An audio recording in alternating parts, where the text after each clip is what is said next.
You ever stop and wonder to think, what do car salesmen really think about me as the client, as the customer?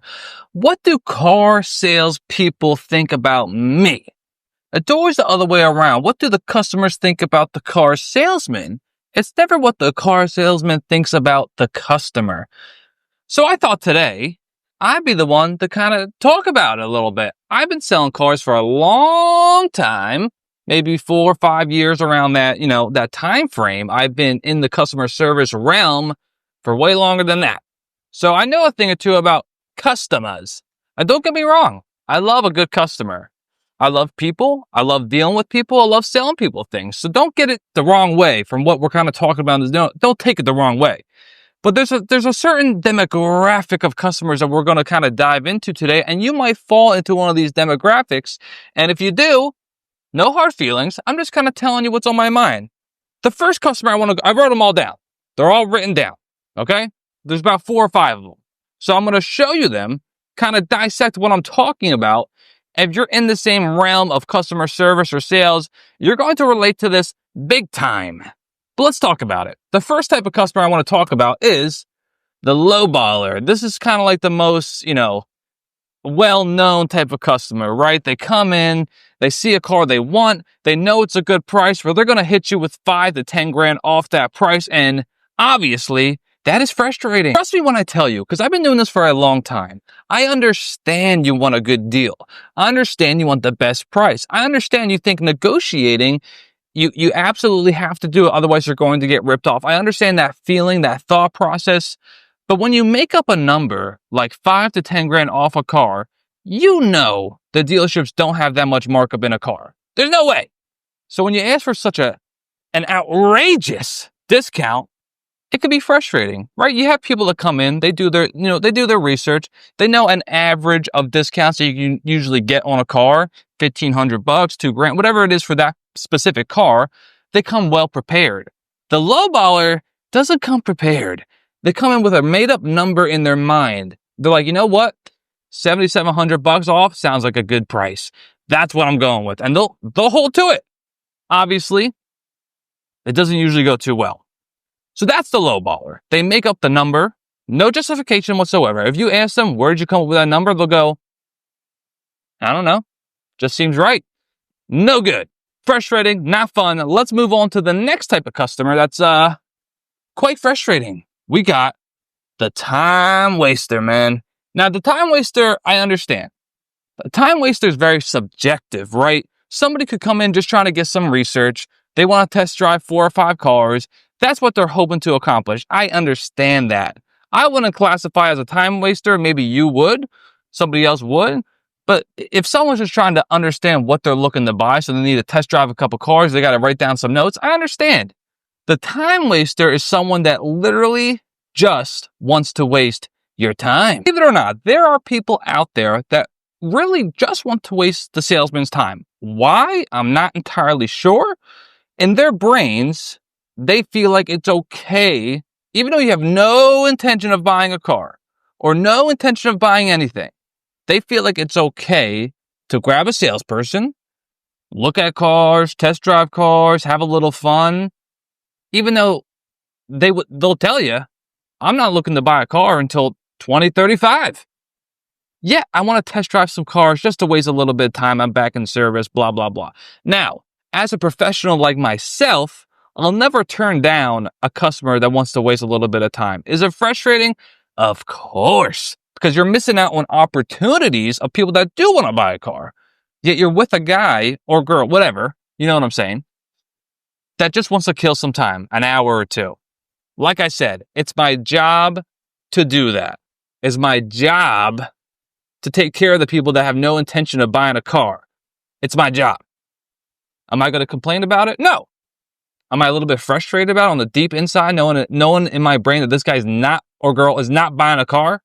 Of course. What are you going to do? Every job has pros and cons. This is a con. You're going to get some time wasters. It's part of the sales industry. It is what it is. But I'm just telling you the facts. Let's move on. This one is probably the most frustrating one.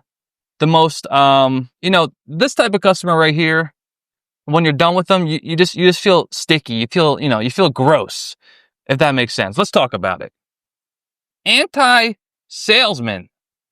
Now, what that basically means is, there's people out there, they know they need to buy a car. They know they need to go to a dealership to buy a car, but they hate everything about the dealership. They hate the salespeople. They feel like they're always getting ripped off. They feel like we are probably the worst people on planet Earth, yet they have to come here to buy the car because it's the car they want. Now, when you engage with one of these, individuals, it could go one of two ways. One, they want nothing to do with you. They feel like you're going to rip them off for every dollar they have.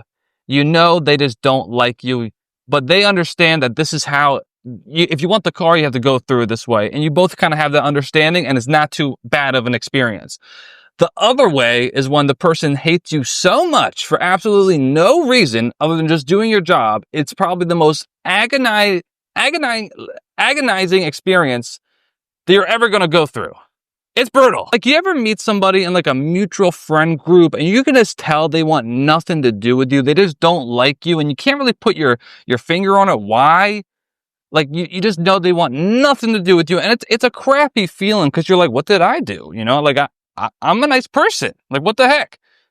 It's like that. It's brutal. It's bad because they just, and this is rare. This doesn't happen all the time. And I'm not bad-mouthing anybody. If you don't like salespeople, I understand to an extent. But when you meet an individual like this, and they just grind you to the bones, just for them to probably not buy anything and go somewhere else, just to rinse and repeat this process, it's a brutal one. The anti-salesman type of people it's brutal. It's probably the worst type of customer you can get.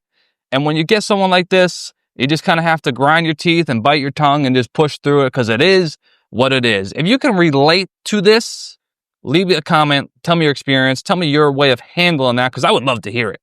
Let's move on. That's a good idea.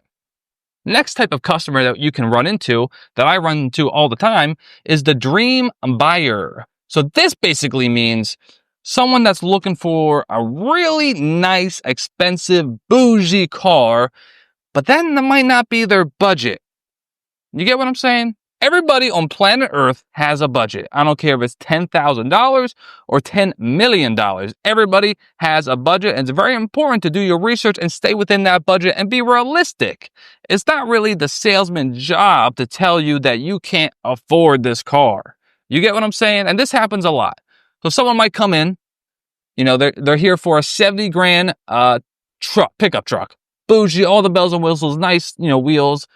And you're looking at it, you assume that they know the price of the car. You assume they know roughly what kind of payment range they're going to be, stuff like that. But then they'll hit you with $299 a month, $199 a month, no money down. And you're like, the math's not really like math in there. You get what I'm saying? And you have to kind of break that down to the customer and explain that, it's hard to tell somebody they can't afford something. If you sound like rude saying it almost, even though you're trying to say it in the nicest way possible. Like, you cannot afford this car. Not like you're way off than your budget. You have to explain that. And some people they'll get offended. You know what I mean? They'll get offended. And if you have to be the one that brings them back to reality, you're on weird terms now, and then they'll leave knowing that new information and just go buy it somewhere else where you're starting fresh. That's the frustrating part about it. If you've been through this before, please let me know. If you know what I'm saying, it's a little frustrating, but I understand. I understand. Not everybody knows how payments work and interest rates, and it's math. But I understand if you don't fully understand it. And the dream buyer, right? Okay, let's move on. I think I talked about that enough. How many more? Okay, I think this is the last one. And this one right here isn't really frustrating. This is very common to see. I just think it's kind of funny to kind of talk about it. We got the researcher. If anything, I appreciate the researcher to an extent, but they'll come in, they'll have a notepad, they'll have down like 10 different types of cars, the dimensions of all the cars, the MPG of all the cars, the different pricing and interest rates and specials, and they are straight up a researcher. It's pretty impressive, actually. The issue with the researcher is they will spend a lot of time at your dealership and not buy anything right away. Doesn't mean they won't buy anything at all, they probably will end up buying something, whether it's from you or not. It all depends on the research part of it. But they will spend a lot of time at your dealership. They will go through a lot of different cars and a lot of different makes and used and new and everything. And they'll be asking you a lot of questions just for them to be like, I need to think about it. And I understand you're researching. You're trying to, you want to value every dollar you got and go towards something that you're really going to like. And I 100% understand. But you are the researcher, 1,000,000%. With that being said, I think I said everything I had to say. If you liked this video, like the video, subscribe to the channel. I'm a new YouTuber. If you like this type of content, let me know. Leave me some comments. And to be honest with you guys, that's all I got.